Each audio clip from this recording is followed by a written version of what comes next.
Bienvenidos a este tema relacionado con el área de la cultura sorda. Soy Miriam Anzola, lingüista, investigadora en el área de la sociolingüística de la lengua de señas. Hoy vamos a hablarles de la sociolingüística de la comunidad sorda. La sociolingüística es un área de la lingüística que se relaciona con la actuación del hablante en sociedad. Su unidad de estudio son los actos de habla. La sociolingüística no se refiere a un modelo teórico de cómo debe ser un hablante ideal, sino que describe cómo son los actos de habla de las personas que interactúan socialmente. En este caso, las personas sordas. Decimos que las personas sordas forman parte de una cultura y la mencionamos cultura sorda. ¿Por qué hablamos de cultura? El término cultura tiene que ver con las formas de apropiación de la realidad de un grupo humano que se identifica como perteneciente a una sociedad pequeña, minoritaria, en la cual tiene unas prácticas, tiene unos hábitos, tiene unos tipos de desempeño social que lo diferencian de otros grupos humanos. En el caso de los sordos pertenecen a una cultura de manera involuntaria. O sea, los sordos no son un grupo que escoge pertenecer a la cultura sorda, sino que son personas que por alguna razón tuvieron un impedimento en el acceso a los sonidos desde muy temprano. Puede que desde el nacimiento o en los primeros años de la vida. Ese es el tipo de persona sorda que de manera genuina se integra a la comunidad sorda. Hay otras personas que pierden la audición a lo largo de la vida, sobre todo en el caso de la vida adulta, lo que llamamos presbiacusia, las personas mayores que de manera sobrevenida van perdiendo la audición y no necesariamente van a pertenecer a la cultura sorda. Hablamos de cultura sorda cuando la persona se siente miembro o integrante de una comunidad que tiene características comunes. Y esas características comunes tienen que ver con el no acceso al sonido. O sea, un niño que nace y desde su nacimiento se evidencia en él una pérdida auditiva, tiene que construir el mundo sin el sonido. Es decir, tiene que armar su concepción del espacio sin escuchar, tiene que entender las relaciones del tiempo sin escuchar y desde allí va consolidando una forma de ser, una cosmovisión del mundo y de las cosas. Y cualquier persona, cualquier niño que nazca en cualquier parte del planeta va a tener esa misma percepción de la vida y esa misma construcción de la realidad a partir de ser un no oyente. Eso hace que tenga una identidad con todas las personas que no escuchan, con todos los bebés del universo que no escuchan.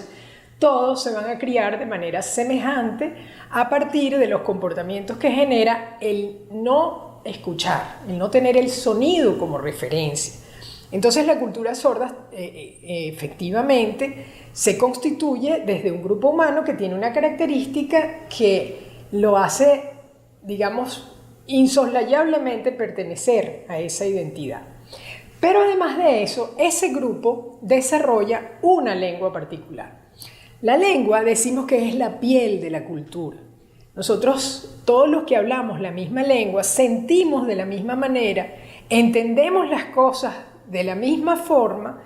La lengua tiene acepciones, formas de decir que pertenecen a los comportamientos de unos determinados grupos humanos y se identifican mucho desde su lengua. Por eso decimos que hay sociolectos, hay personas de un grupo que se diferencian de otro grupo porque hablan de una manera particular. Incluso dentro de la misma lengua puede haber un sociolecto por edad, los jóvenes hablan diferentes a las personas mayores, puede haber sociolectos geográficos, las personas de una zona hablan diferente a las de otra, aunque sean hablantes del mismo idioma, sociolectos profesionales, los profesionales de una sola disciplina desarrollan todo un léxico, una manera de conversar.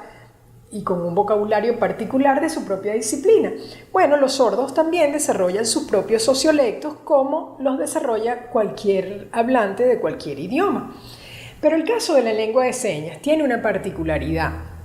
Los niños sordos, como no pueden tener acceso a las lenguas orales a través de la audición, reciben a través de la visión significantes, palabras que son dichas por los hablantes de lengua de señas.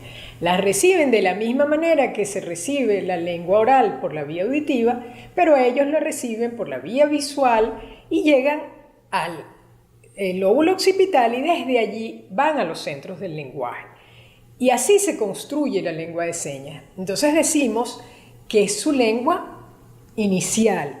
En el caso de los niños sordos, que son hijos de hablantes oyentes, entonces hablamos de lengua nativa, porque no es la lengua de la mamá, no es la lengua del entorno, pero es su lengua con la que él se va a desarrollar cuando se encuentre con otros hablantes sordos que sí hablen la lengua de señas.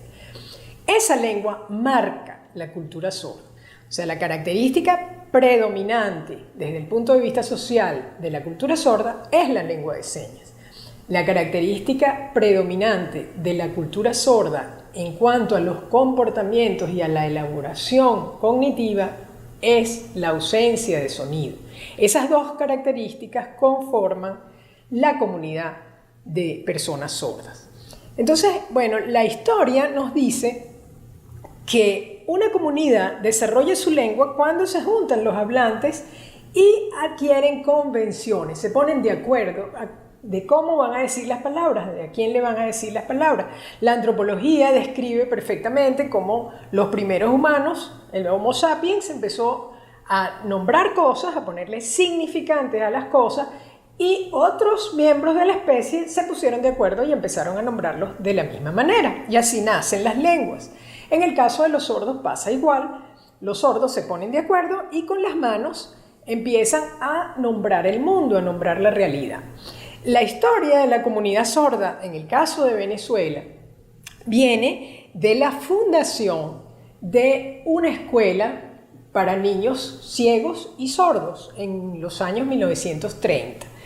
Allí, el solo hecho de permanecer en un espacio juntos hizo que esos niños, esos primeros niños sordos que estaban en interacción, desarrollaran la lengua de señas. Unos códigos señantes, quizás muy elementales porque la dejaban usar poco, pero así nació una forma de comunicación visoespacial. Y decimos visoespacial porque entra por la vista, pero además usa todo el espacio. La lengua de señas no solo utiliza las manos, utiliza la cara, donde coarticula algunos significantes. Por ejemplo, si yo digo estoy bravo, estoy muy bravo, muy brava, pongo además esta facie que implica un movimiento, un significado de disgusto, bravo, estoy bravo. Entonces eso le da un componente más de sentido a la seña, de significación. Pero también el espacio. Los sordos se mueven en el espacio para significar. Eso no lo tienen las lenguas orales. Nosotros podemos hablar, yo estoy aquí sentada, de una manera bastante estática, solo estoy moviendo mis manos, pero los sordos no hacen eso cuando hablan. Los sordos hablan, se ponen en el papel del interlocutor, se voltean hacia el que está hablando, hacen la seña de acuerdo a la direccionalidad de lo que quieren significar, y esa es una particularidad de la lengua de señas.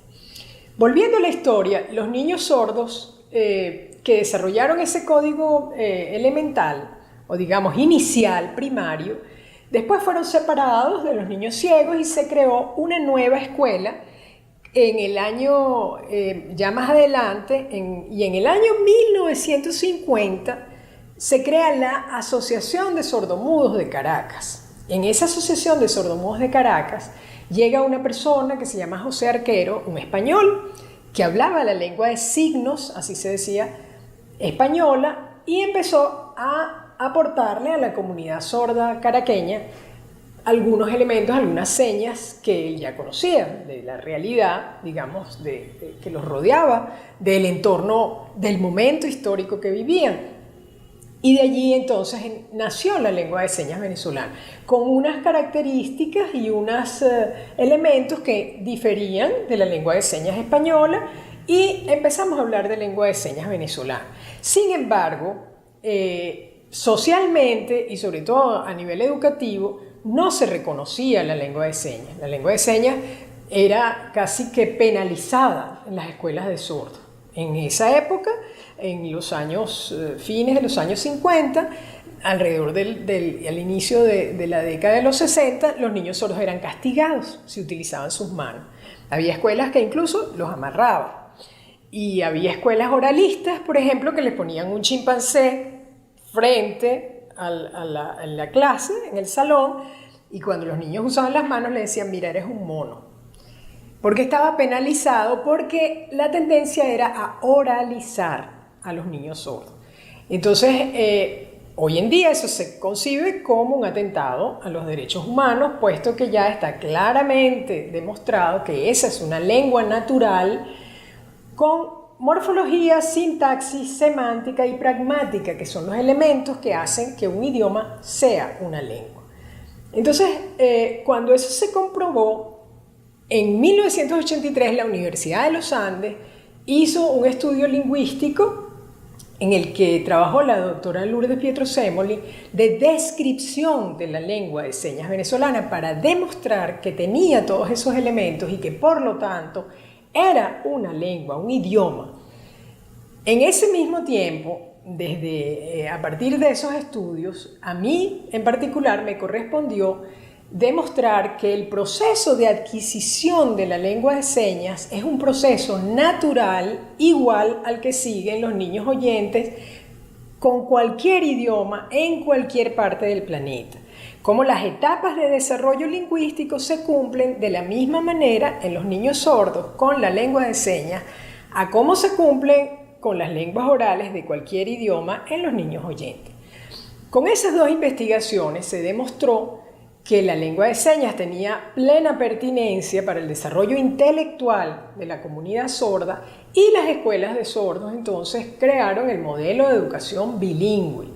Y el Ministerio de Educación entonces hizo una política de inclusión mostrando la lengua de señas en las escuelas y la lengua escrita del español como segunda lengua.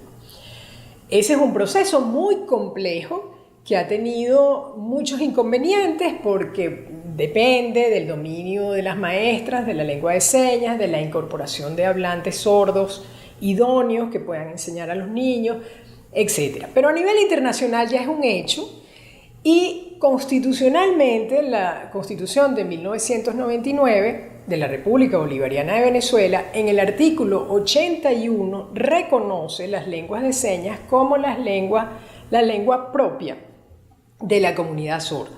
Y en el artículo 101, además, reconoce esa lengua y debe ser respetada por las comunidades mayoritarias. Sin embargo, todavía está pendiente que la declaren lengua oficial de las personas sordas, tal como ocurre con nuestros grupos indígenas, que ya tienen declaradas sus lenguas de cada etnia, de cada grupo indígena, como lengua oficial de esa comunidad. Lo interesante de la sociolingüística de la lengua de señas es ver cómo se realiza la comunicación entre los sordos a través de una forma distinta de entender la vida y de construir ideas y conceptos con una lengua particular.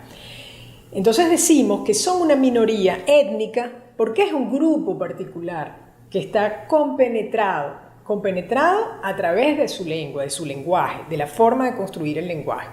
Tienen sentimientos colectivos, tienen sentimientos entonces de identidad, de reconocimiento de unos con otros, tienen comportamientos particulares ante la vida, tienen características, por ejemplo, les gusta mucho el deporte, son muy hábiles con la tecnología, son personas que tienen gran apreciación por el arte, porque son muy buenos para la memoria visual. Tienen una estructura social, hay diferencias sociales como ocurren en cualquier sociedad, son amantes del arte, tienen un humor especial, el humor de las personas sordas, llamamos humor sordo, y por eso mismo necesitan un entorno educativo particular en el que se use de manera irrestricta la lengua de señas para que puedan acceder a nuevos conocimientos y construir nuevas ideas con un léxico que vaya surgiendo de las aproximaciones que hacen las personas sordas a conceptos nuevos. Muchísimas gracias.